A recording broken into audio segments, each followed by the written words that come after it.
While the main characters survived the chaos in Central Park, Ginny suffered a grisly injury while fending off zombies in the dramatic conclusion of The Walking Dead, Dead City Season 2, Episode 5. In the Walking Dead spin-off, Maggie was assigned to transport Negan and the Croat to a boathouse where the villain planned to execute them after Narvaez and the soldiers from New Babylon took control of the Central Park neighborhood. Maggie was forced to comply with her demands after she imprisoned Perlie and Roksana and made sure Hershel remained in the community, but the main character had other ideas. The dramatic scene near the end of The Bird Always Knows shows Ginny not being bitten, even though her wound appears to be extremely painful. Given that Ginny remained silent following the most dramatic scene in Dead City Season 2, some viewers might have assumed she was bitten during her encounter with the zombies, but one scene clearly shows the exact moment she was injured.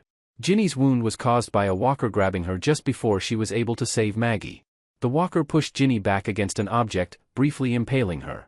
Given how gloomy the entire sequence was, audiences may have missed the moment, but this appeared to be Ginny's only injury. Even though the damage appears to be fairly severe, Ginny did a good job of masking the pain, and since she was able to function normally in the immediate aftermath, it doesn't appear to be life-threatening. However, given that she sustained the wound during a battle with the undead, it is possible that her allies will believe she is infected if they find out Ginny is concealing her wound. Ginny's injury doesn't initially appear to be a serious concern, which is a huge relief because her character in Dead City still has more to offer. Her transformation from a nearly lost survivor in need of direction to a vindictive young lady who can compete has been remarkable, even though she is one of the show's quietest characters.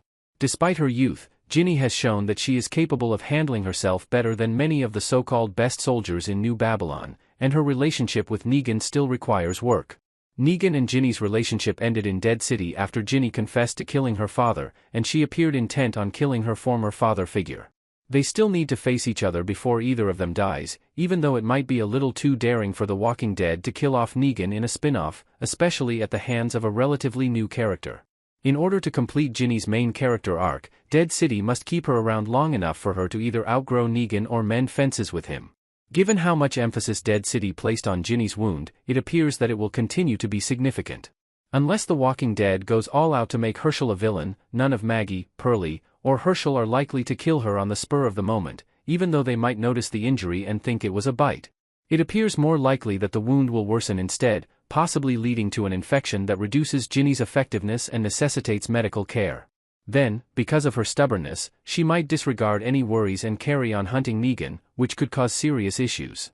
Negan may have to save Ginny from this point on, which might afford them the opportunity to finally have their long overdue talk and make amends. It would also be a fantastic way to wrap up the two characters' Dead City story and give Ginny an opportunity to join the franchise's younger survivors if Negan and Maggie work together to defeat the remaining villains in Manhattan before saving Ginny's life. I'm therefore more curious to see how Ginny's journey ends because it appears likely that the injury will be used in some way to advance her story with Negan.